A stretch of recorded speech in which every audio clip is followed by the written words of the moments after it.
السلام علیکم ویورز، نئی ویڈیو کے ساتھ آپ کے پاس ایک دفعہ پھر حاضر ہوا ہوں۔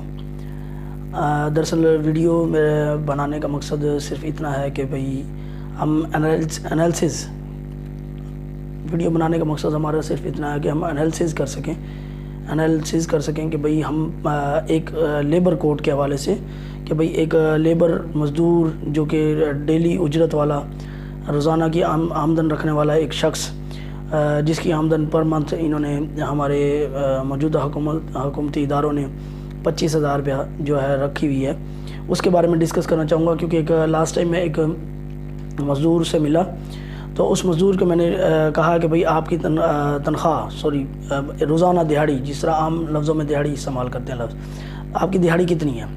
تو اس نے کہا کہ بھئی ٹھیکیدار کبھی مجھے 900 روپیہ دے دیتا ہے، کبھی 800 روپیہ دے دیتا ہے، اور کبھی 700 روپیہ دے دیتا ہے، اور کبھی ہماری دہاڑی لگتی ہی نہیں ہے۔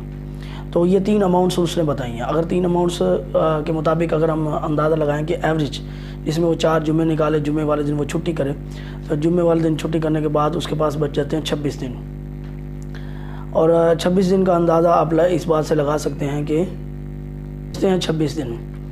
اب 26 دن کا اندازہ آپ اس اندازے سے لگائیں کہ 800 روپیہ ایوریج کر لیں، نہ 700 کریں نہ 900 کریں، 800 روپیہ ایوریج وہ دیہاڑی 26 دن کرتا ہے، 26 دن ریگولر کرتا ہے، اور 4 جمعے وہ چھٹی کرتا ہے۔ چھٹی کرنے کے بعد اس کے پاس جو پیچھے دیہاڑی بچتی ہے وہ کتنے، پیچھے جو اس کی انکم پر منتھ کی انکم بنتی ہے وہ کتنے کی بنتی ہے؟ اب پر منتھ انکم اس کی بن رہی ہے 20,800، چلیں 21,000 کر لیں۔ اب ڈیلی کا خرچ اس کا دیکھیں، ڈیلی کا خرچ پر منتھ خرچ اندازہ لگائیں کہ جو اس نے بتایا کہ میرے 3 بچے ہیں، 3 بچوں میں اسے کہہ رہا ہے کہ بھئی 1 کلو صبح اور 1 کلو شام دودھ آتا ہے، 1 کلو صبح اور 1 کلو شام، یعنی یہ 300 روپے کا دودھ بن گیا، 300 کا مہینے کا بن گیا 9,000 روپیہ، ایک موٹا حساب کتاب، مہینے کا 9,000 روپیہ۔ اب پیچھے اس کے بچ جاتا ہے 11,800 روپیہ، ٹھیک ہے۔ اب 11,800 میں کم از کم ایک مزدور اگر ڈیلی کا 1 لیٹر بھی فیول کنزیوم کرے تو اب اندازہ لگائیں کہ چلیں 1 لیٹر نہ کریں، 200 روپے کا پیٹرول ہم لگا لیتے ہیں، 200 روپے کا فیول کر لیتے ہیں اس کے لیے، تو 200 بھی ہوا تو ٹوٹل ایک مہینے کا خرچ اس کا ہو گیا 6,000 روپے، 200 ملٹیپلائڈ بائی 30 یا 31 ڈیز جو بھی ہے، اب 6,000 روپیہ۔ اب 9,000 جمع 6,000 15,000 روپیہ، 15,000 روپیہ کہاں گیا؟ اس کے بچوں کا دودھ گیا، اور یہ چلا گیا اس میں فیول میں چلا گیا، جس پہ اس نے بائک پہ آنا بھی ہے اور جانا بھی ہے، انہی 20,800 روپے کو کمانے کے لیے، ٹھیک ہو گیا۔ اب آ جاتے ہیں کہ بھئی اس نے گھر میں راشن بھی ڈلوانا ہوگا،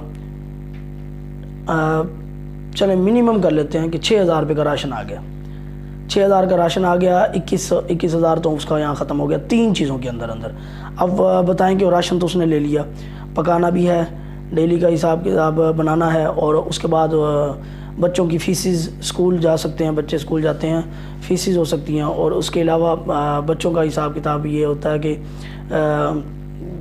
اور بھی اخراجات، جس طرح بچوں کے کپڑے وغیرہ جو کہ بندہ 3 ماہ میں ایک دفعہ لے لیتا ہے، لیکن یہ ہے کہ لینے تو ہے نا۔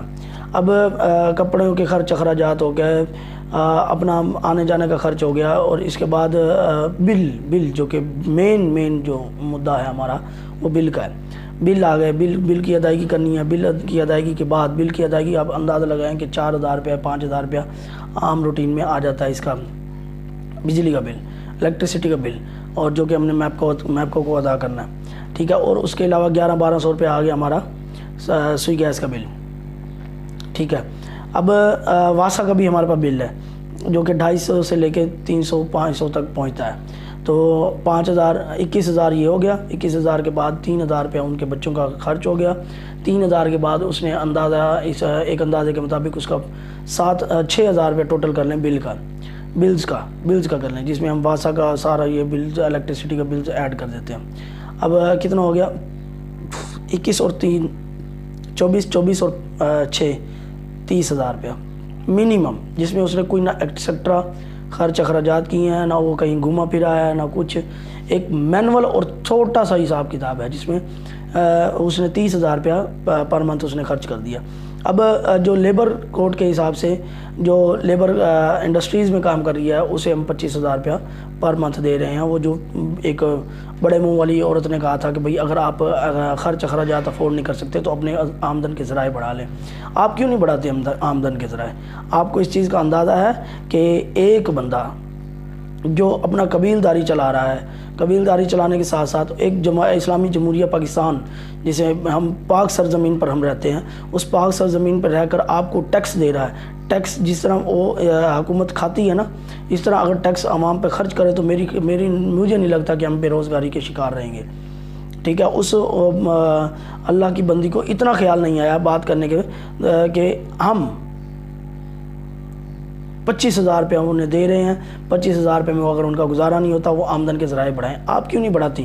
آپ نے اپنے سیاسی کریئر میں آپ نے کون سی محنت کی ہے؟ اور مجھے یہ چیز کہیں سے بھی بتا دیں کہ بھئی جو بندہ سیاست میں ہو، پولیٹکس میں ہو، وہ آئے اور آنے کے بعد ایک دم سے امیر ہو جائے کہ لنڈن، امریکہ، نیو یارک کہیں بھی وہ گھومتا پھر رہا ہے، اس کے پاس پیسہ کہاں سے آتا ہے؟ اس چیز کو ذرا انالیسس کریں اور اس چیز کو ذرا مد نظر رکھتے ہوئے ذرا آپ بھی نوٹ کریں، کیونکہ جو دیکھنے والے ویورز ہوتے ہیں وہ اس چیز کو زیادہ بہتر طریقے سے ہمیں بتا سکتے ہیں. اور دیکھیں کہ 25,000 کو میں نے ایک بہت ہی کم اخراجات کے حساب سے بتایا ہے. اس کے علاوہ بھی انویزیبل ایکسپینسز جو کہ ہمارے بہت زیادہ ہوتے ہیں، وہ کہ ہمیں پتہ ہی نہیں ہوتا وہ کس طرح گیسٹ آ سکتے ہیں، شادی ہے، خوشی ہے، غمی ہے، کچھ بھی ہو سکتا ہے. لیکن اس کے مطابق ہم کچھ بھی نہیں دے رہے اپنے لیبر کو. لیبر کے علاوہ چھوٹا طبقہ بھی ہے، جس طرح سیکیورٹی گارڈز ہیں. سیکیورٹی گارڈز کو اندازہ لگائیں کہ 12,000 روپے سیلری ملتی ہے. چھوٹی سے چھوٹی کمپنی، بڑی سے بڑی کمپنی انہیں 12,000 روپے سیلری دے رہی ہے 8 گھنٹے کی. اگر 12 گھنٹے کی کریں گے تو انہیں حد مار کے 16 یا 20,000 روپیہ دے دیں گے. لیکن ڈیوٹی آورز 12 گھنٹے. تو اب اسے ذرا بڑے منہ والی سے بندہ یہ پوچھے کہ ان 12 گھنٹے کے بعد وہ اپنا خرچ کرنے کے لیے یا اپنے خرچ کو مینیج کرنے کے لیے کون سا دوسرا کام کرے، یہ ذرا ہمیں ضرور بتائیے گا. اور تب تک کے لیے اجازت دیجیے. اللہ حافظ.